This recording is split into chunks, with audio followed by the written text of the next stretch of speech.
వారం రోజులుగా కృష్ణా జిల్లాలో ఉమ్మడి కృష్ణా జిల్లా ప్రత్యేకించి ఎన్టీఆర్ జిల్లా రాజకీయంగా చాలా మాటలు వినపడతా ఉన్నాయి.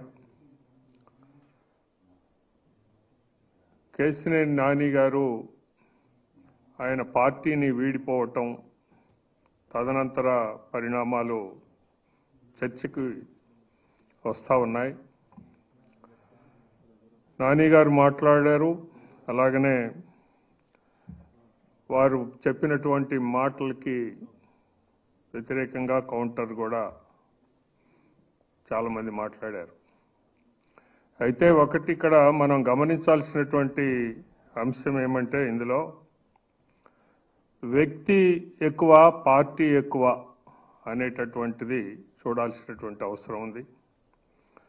ఎప్పుడు కూడా పార్టీకి మనం బాధ్యతగా వ్యవహరించామా లేదా అనేది ప్రధానమైనటువంటి అంశం.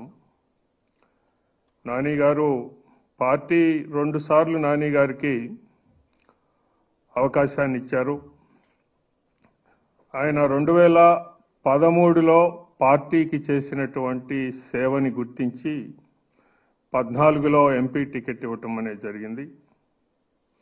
ఆ 5 సంవత్సరాల కాలం అధికారం ఇక్కడ కూడా పార్టీ అధికారంలో ఉంది. ఆయన ఎంపీగా ఉన్నారు.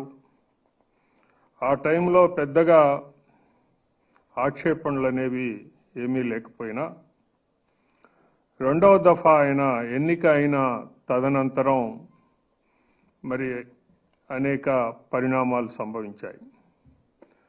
ప్రధానంగా చూస్తే కేశినేని నాని గారు వ్యవహరించినటువంటి తీరు పార్టీకి ఇబ్బందికరంగా తయారైంది అనటంలో ఎటువంటి సందేహం లేదు. బెజవాడ మరి ప్రజలందరికీ తెలుసు, జిల్లా ప్రజలందరికీ కూడా చాలా విషయాలు తెలిసినవే. ఇందులో ప్రధానంగా ఉన్నటువంటి స్థానిక నాయకత్వంతో ఆయన ఎలా మెలిగారు, వాళ్ళు ఈయనతో ఎలా మెలిగారు అనేటటువంటి విషయాన్ని మనం చూసినట్లయితే, మరి పార్టీకి ఇబ్బందికరమైనటువంటి రీతిలో ఆయన మాట్లాడినటువంటి తీరు, నేనే విజయవాడకి అధిష్టానాన్ని అనేటటువంటి మాట ఏదైతే ఉందో అది మరి ఎవరూ కూడా మనం హర్షించలేనటువంటి విషయం. పార్టీకి అధిష్టానం పైన ఉన్నప్పుడు కింద ఆయనకి ఎవరో ఇతరులు వారిని మరి నిందించటానికి బదులుగా నేనే అధిష్టానము అని అంటే అది ఎక్కడికి వెళ్తుంది అనేది ఆయన ఊహించలేదు. ఆయన ఈ రకంగా ఇదొక ఉదాహరణ. ఈ రకంగా అనేకమైనటువంటివి పార్టీని ఇరకాటంలో పెట్టినటువంటి సందర్భాలు ఉన్నాయి. పార్టీకి సంబంధించి కీలక సమయాల్లో ఎడముఖంగా కొంత బాధ్యతారహితంగా ఆయన ప్రవర్తించినటువంటి సంఘటనలు కూడా ఉన్నాయి. ఉదాహరణకి మహానాడు మీటింగులకి రాకపోవటం, ఒంగోలులో 2022లో జరిగిన తర్వాత జరిగిన మొన్న ఈ మధ్య జరిగిన ఏ మీటింగులకి కూడా ఆయన హాజరు కాకపోవటం, వాటన్నిటికీ కూడా నేను వ్యక్తిగా అతీతుణ్ణి అనేటటువంటి మరి ఆ రకమైనటువంటి ప్రవర్తన ఆయన చూపించటం అనేది జరిగింది. ఇవన్నీ కూడా పార్టీ గమనిస్తూ ఉంది, సహిస్తూ ఉన్నారు. అయినా కూడా ఆయన పట్ల చాలా వరకు పార్టీ ఉదారంగా వ్యవహరించిందనేదే ఇప్పటిదాకా మనం చూస్తూ ఉన్నటువంటి మరి సందర్భం. కానీ చాలాసార్లు ఆయనకు ఇచ్చినటువంటి అవకాశాన్ని చాలా రోజులుగా చాలా సంవత్సరాలుగా ఆయనకి ఇచ్చినటువంటి అవకాశాన్ని ఎక్కడా కూడా మళ్ళీ తిరిగి ఆయన ఒకవేళ ఏదైనా పొరపాటు జరిగింది, కోల్పోయాను పార్టీ అభిమానాన్ని అనేటటువంటి ఉద్దేశంతో మళ్ళీ తిరిగి ఆయన వెనక్కి తీసుకోవటం అనేది జరగలేదు. ఆ రకంగా మరి దుడుసుగా ముందుకే పోయాడు తప్ప మరి వెనక్కి రావటం అనేది జరగలేదు. తనను తాను ఎక్కువగా ఊహించుకుంటూ పార్టీ పట్ల ఇతర నాయకుల పట్ల కొంత నిర్లక్ష్య భావాన్ని చూపించారు అనేది చాలామంది, మేము కూడా చాలామంది గమనించినటువంటి అంశం ఇది. అలాగనే నిన్న చెప్తూ ఆయన అంటున్నారు, నేను బస్సులన్నీ అమ్ముకున్నాను, దాదాపు నేను అమ్ముకున్నటువంటివి ఈరోజు చూస్తే ఆస్తులు 2,000 కోట్ల రూపాయలు పలుకుతాయి ఇప్పుడు అనేటటువంటిది. ఇవన్నీ కూడా మరి ఏ మేరకు ఎవరి కారణంగా అమ్ముకున్నారు అనేటటువంటిది అది వివరం అనేది కరెక్ట్గా ఆయన చెప్పలేదు అనేది మనం చూసాం. అలాగే 10 ఏళ్ల పాటు గౌరవప్రదమైన లోక్సభ సభ్యత్వాన్ని చంద్రబాబు గారు కల్పిస్తే ఇప్పుడు ఆయన ఒక అవకాశవాదంతో ఒక అరాచక వ్యక్తి దగ్గరికి వెళ్ళిపోయారు.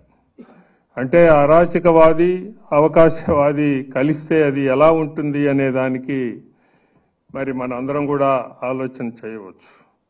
స్థానిక నాయకత్వం సమన్వయం కుదరలేదు ఆయనకి.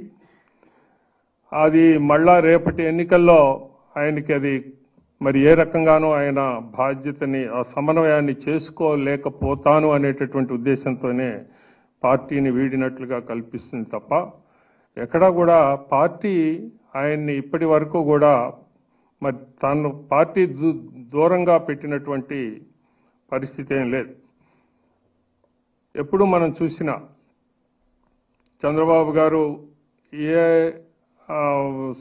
సందర్భాన్ని అయినా కూడా ఆయన ఢిల్లీ పోయినా లేకపోతే ఇక్కడ ఏదైనా మరి సందర్భం ఉన్నా ఆయన్ని గౌరవంగానే పిలవటం అనేది జరుగుతూ ఉంది. ఆయన కూడా ఆయా సందర్భాల్లో అటెండ్ అవుతూనే ఉన్నారు.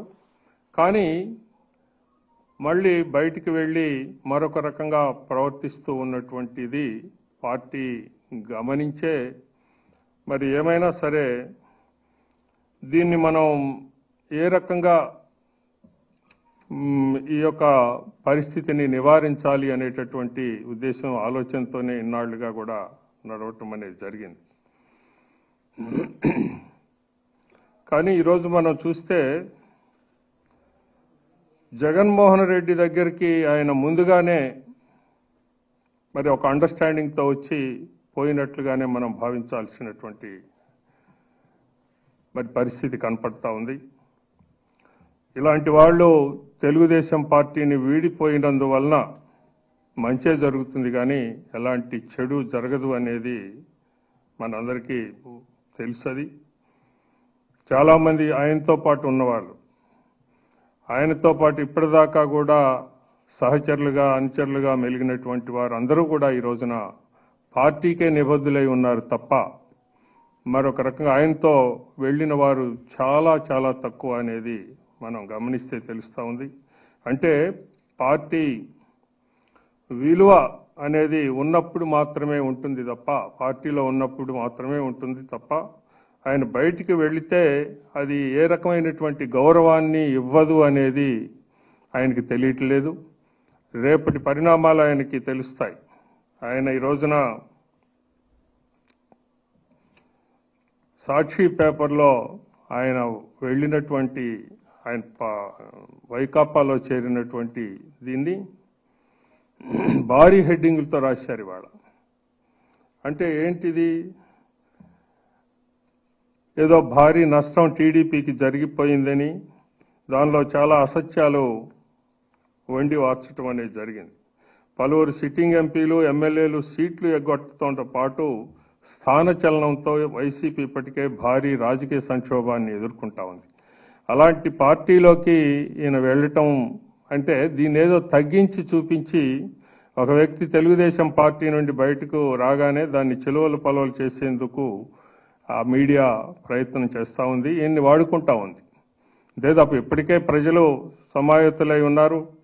ఈ యొక్క వైసీపీని ఎప్పుడు పూర్తిగా తొలగించుదాము అనేటటువంటి ఉద్దేశంతోనే ఉన్నారు. అలాగే డబ్బున్న వారికే సీట్లు ఇస్తారా అనేటటువంటి మాట కూడా నేను అన్నారు ఆయన. డబ్బున్న వారికే సీట్లు ఎవరిస్తారో స్వయానా కొందరు వైసీపీ నాయకులే వాస్తవాలు బయటపెట్టారు. 140 కోట్ల రూపాయలు డిపాజిట్ చేస్తేనే ఎంపీ టికెట్ ఇస్తామన్నారని, అందుకు తాము అంగీకరించలేదని చాలామంది పలువురు వైసీపీ నేతలు చెప్పారు. మనం చూశాం. నేనటి అంబటి రాయుడే దానికి తాజా ఉదాహరణ. మాజీ క్రికెటర్. అలాగే ఎప్పుడో కనపడతా ఉంది, చాలా రోజులుగా మనకి ఇప్పటికీ 2 దఫాలుగా వైసీపీ వారు ఈ యొక్క అభ్యర్థుల్ని ప్రకటించారు. ప్రకటిస్తే దాని తదనంతరం వస్తూ ఉన్నటువంటి కామెంట్లను చూస్తే వైసీపీ దుకాణం ఎప్పుడో ఖాళీ అవుతుంది అనేది మనకు కనపడతా ఉంది.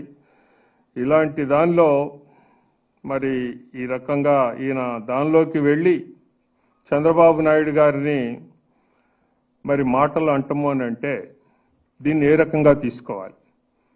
మొన్న తిరువూరు సంఘటన నిజానికి అంతకు పూర్వం ప్రతి సందర్భంలో కూడా ఆయన్ని ప్రతి మీటింగ్కి రమ్మని పిలిచాం.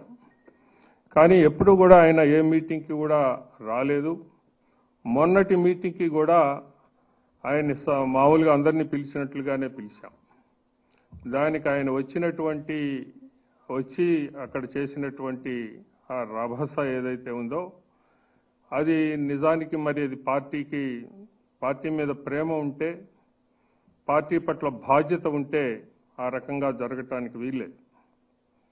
చంద్రబాబు నాయుడు గారు ఆయనకి ముందుగానే ఒక సమాచారం ఇవ్వటం అనేది జరిగింది. ఆ ప్రకారం ఆయన మరి పోస్ట్ పెట్టారు. ఆయన ఇప్పుడు తిరువూరు సంఘటన జరిగిన తర్వాత మీరు తిరువూరు విషయంలో కల్పించుకోవద్దు, పార్టీ వ్యవహారాల్లో మీరు పూర్తిగా రకంగా తిరువూరు విషయంలో కల్పించుకోవద్దు, అక్కడ వేరే వారికి అప్పచెప్పాం అని మీ ప్రోటోకాల్ మట్టికి మీకు చివరి వరకు కూడా పార్టీ ఇస్తుంది అని ఆయనకి సమాచారం ఇవ్వటం అనేది జరిగింది.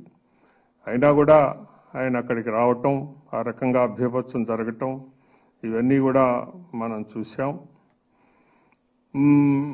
తదనంతరం మరి అంటే నేను ముందుగానే ఆయనతో చాలా దాదాపు 2-3 సంవత్సరాలుగా ఆయనతోటి నేను అటు పార్టీ ప్రెసిడెంట్గా వ్యవహరించటం అనేది జరిగింది. ఎప్పుడూ కూడా ఆయన్ని పార్టీ తగ్గించటం కానీ, పార్టీ ఎప్పుడూ కూడా ఆయన్ని దూరం పెట్టడం కానీ ఇలాంటివి ఏది జరగలేదు అనేది వాస్తవం. ఆయనే దూరం జరుగుతూ మరి చివరికి ఈ రకంగా బయటికి వెళ్ళటం అనేది జరిగింది. పార్టీ ఎప్పుడూ కూడా ఆయనకి టికెట్ ఇవ్వటం లేదు అనేది ఇప్పటి వరకు చెప్పలేదు. ఆ టైం కూడా రాలేదు. ఆ టైం రానప్పుడు ఆయనే మరి నాకు ఎవరేమో అనేటటువంటి ఉద్దేశంతో బయటికి వెళ్ళినట్లుగా కనపడుతుంది తప్ప పార్టీ ఆయన్ని దూరం పెట్టలేదు అనేది వాస్తవమైనటువంటి విషయం. ఈ రోజున ఆయన మోసగాడి పంచన చేరారు. 2 సార్లు ఎంపీని చేసిన చంద్రబాబు, లోకేష్లపై ఆయన నోరు పారేసుకోవటము అనేది సరైనటువంటి విషయం కాదు. వ్యక్తిగత స్వార్థం కోసం అమరావతిని కూడా అన్నారు ఆయన. అమరావతి ఆంధ్రుల రాజధాని అందరూ కూడా కావాలి అని కోరుకుంటుంటే జగన్ ఏదైతే 3 రాజధానులు చెప్పారో దాన్ని సమర్థిస్తున్నట్లుగా ఆయన మాట్లాడటం అనేది జరిగింది. ఇది నిజంగా ఏ రకంగా ప్రజలు హర్షిస్తారు అనేది మనం ఆలోచించాల్సినటువంటి అవసరం ఉంది. అలాగనే ఈ సైబరాబాద్ అభివృద్ధితో హైదరాబాద్, సికింద్రాబాద్తో పాటు తెలంగాణలోని అన్ని జిల్లాలు అభివృద్ధి అయ్యాయి. అమరావతి కూడా సైబరాబాద్ లాంటిదే. దానిపై నిందలు వేయడం అనేది కేశినేని నానికి తగదు అనేది నేను అంటా ఉన్నా. పోతే విజయవాడ ఇందాకనే అన్నాను నేను, 7 ఇన్ఛార్జీల్లో ఎవరూ కూడా ఆయన వెనక వెళ్ళలేదు అనేటటువంటిది. మొత్తం ఎన్టీఆర్ జిల్లాలో రేపు 7 నియోజకవర్గాలు కూడా గెలుస్తాయి అని అనటంలో ఎటువంటి సందేహం లేదు. పార్టీ పరిస్థితి ఎలా బలంగా ఉంది, ఇలాంటి పరిస్థితుల్లో ఆయన బయటికి వెళ్ళి ఏ రకంగా ఆయన మళ్ళీ నిలబడి మరి ఢిల్లీ వెళ్తాడు అనేది మరి ఆయనకే తెలియాలి. 2 సార్లు బీఫామ్ ఇచ్చినప్పుడు మంచి అయినటువంటి చంద్రబాబు మరి ఈ రోజున చెడుగా ఎలా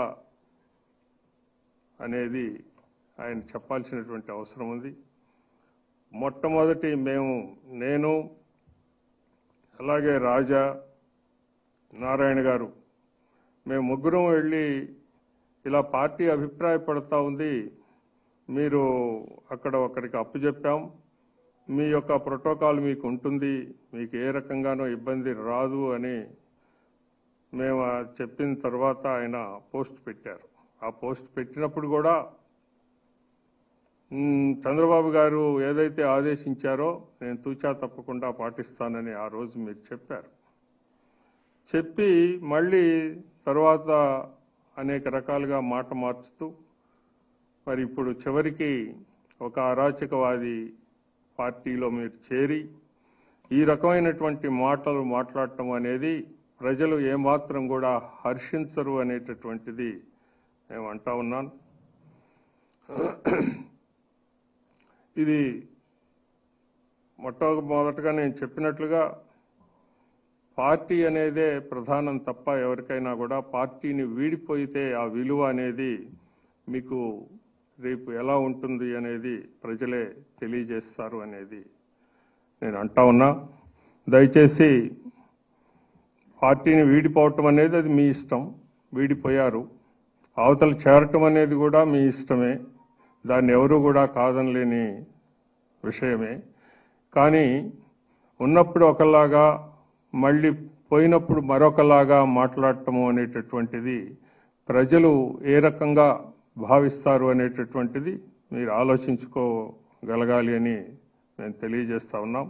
దయచేసి ఇలాంటిది మీరు అధిష్టానాన్ని చంద్రబాబు నాయుడు గారిని లోకేష్ గారిని ఆ రకంగా మీరు నిందించటము అనేటటువంటిది ప్రజలు హర్షించరు, సహించరు అనేది మీకు తెలియజేస్తూ ఈ యొక్క రాబోయేటటువంటి ఎన్నికల్లో తెలుగుదేశం పార్టీ తప్పనిసరిగా విజయం లభించి తీరుతుంది. మీరు ఇక్కడ పోటీ చేసినంత మాత్రాన ప్రజలందరూ పార్టీకే ఓటు వేస్తారు తప్ప మీకు వేస్తారు అని అంటాం అనేటటువంటిది మీ భ్రమ తప్ప మరొకటి కాదు అనేది నేను అంటా ఉన్నాను.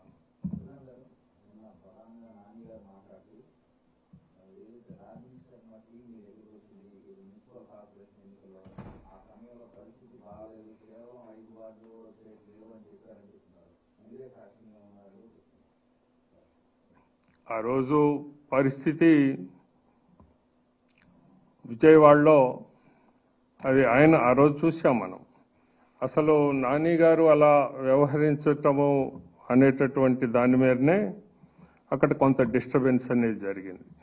ఆ డిస్టర్బెన్స్ కారణంగా ఆ పరిస్థితి అక్కడ ప్రజల్లో సరైనటువంటి ఇది లేకపోయిన కారణంగా ఓడిపోతామేమోననేటటువంటి ఆలోచన, అంటే ఎక్కువ సీట్లు రావేమోననేటటువంటి ఆలోచన అయితే ఆ రోజున జరిగింది. అది అయినా నిజానికి ఆయన కనుక మొత్తాన్ని అందరినీ కూడా సమన్వయం చేసుకోగలిగితే ఆ రోజు తన శ్వేత నిలబడ్డది కాబట్టి ఆయనే కొంత తగ్గి చేసుకోగలిగినట్లయితే మంచి రిజల్ట్స్ వచ్చాయంటంలో ఎటువంటి సందేహం లేదు.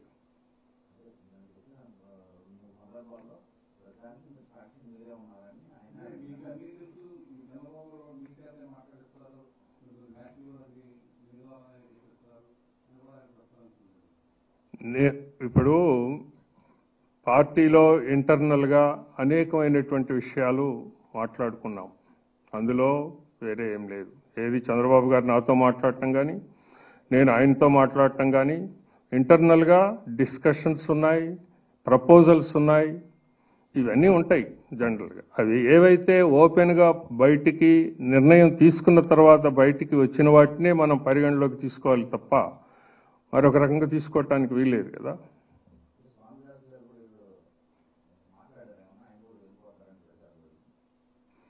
ఇంకా తెలియలేదు, ఆయన అయితే బహిరంగంగా ఇంకా ఏం చెప్పలేదు బయటికి. అలాంటిదేమి ఇప్పటి వరకు అయితే సమాచారం లేదు.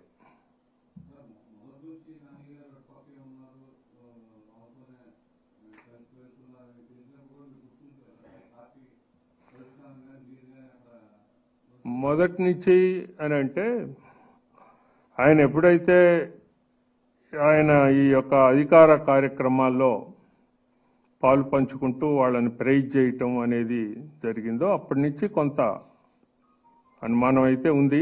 ఎందుకు ఇలా ప్రవర్తిస్తున్నా అంటే మన ఇన్ఛార్జీలతో కాకుండా ఇన్ఛార్జీలు పార్టిసిపేషన్ లేకుండా ఆయన స్వయంగా ఆయనే వెళ్ళి వాళ్ళతో ఆ ఎమ్మెల్యేలతో పార్టిసిపేట్ చేస్తూ ఉన్నప్పుడు ఒక రకమైనటువంటి అంటే ఆయన చెప్తున్నారు నేను ప్రజాప్రతినిధిని, గవర్నమెంట్ అలాంటి ప్రోగ్రామ్స్లో నేను పాలు పంచుకోవటం అనేది తప్పనిసరి అని ఆయన చెప్తా ఉన్నారు. అయితే అట్ ది సేమ్ టైం జనరల్గా ఏం జరగాలి, మన పార్టీ ప్రతినిధులు కూడా అక్కడ ఉండి, ఈయన మన పార్టీ ప్రతినిధి కాబట్టి మన వాళ్ళు కూడా అక్కడ ఉండి ఆ రకంగా వాళ్ళతో కలిసి చేయించటము అనేది పార్టీకి మంచి చేకూరుతుంది తప్ప మరొక రకంగా కాదు. అలాంటి సందర్భాల్లో ఆయన స్వయంగా వాళ్ళతోనే మాట్లాడి ఆ కార్యక్రమాల్లో పాల్గొనటం అనే దాని దగ్గర కొంత జరిగింది.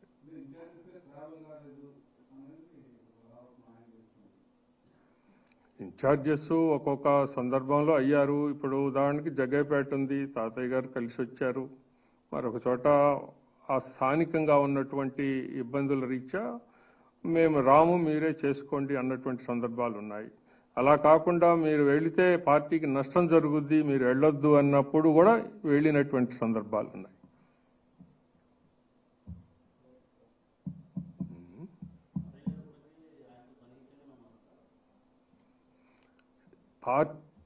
వ్యక్తులతోటి సన్నిహితత్వం అనేది పార్టీలో ఉన్నప్పుడు ఆయన ఎంపీగా ఉంటాం, వీళ్ళు ఇన్ఛార్జీలుగా ఉంటాము. ఆ కారణంగా ఆ సన్నిహితత్వం ఉండొచ్చు. కానీ ఒకసారి కాదు అన్న తర్వాత పార్టీని వీడిపోయిన తర్వాత అలాంటి పరిస్థితి ఏమీ ఉండదు. అది మనకు కనపడతా ఉంది. చాలామంది ఇప్పుడు అందరూ కూడా బొమ్మసాని సుబ్బారావు గారు ఏంటి, లేకపోతే బేగ్ ఏంటి, అందరూ కూడా నాతో మాట్లాడారు, వెనక్కి వచ్చారు. ఆ రోజున స్టేజ్ మీద కూడా వచ్చారు. ఏది తిరువూరు స్టేజీ మీద కూడా వాళ్ళందరూ రావటం అనేది జరిగింది. తర్వాత కూడా నాతో మాట్లాడారు. ఒకళ్ళు కూడా పార్టీని వీడిపోయేటటువంటి ప్రసక్తి ఏం లేదు.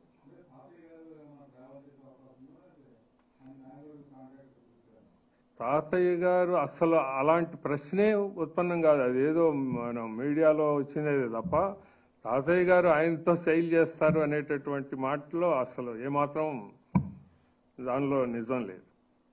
అసలు మొదటి నుంచి ఆయనతో ఉన్నాడు అంటంలో కూడా అది మనం అనుకోలేము. అట్లా అది పార్టీలకు ఉన్నాడు ఆయన ఎంపీ కాబట్టి వెళ్తున్నారు వస్తున్నారు అంతే తప్ప వేరే. కాకపోతే మిగిలిన వాళ్ళతో విభేదాలు ఉన్నాయి, ఆయనతో విభేదాలు లేవు. అందువలన ఆయన పక్షం అనేది అనుకోవటానికి వీల్లేదు.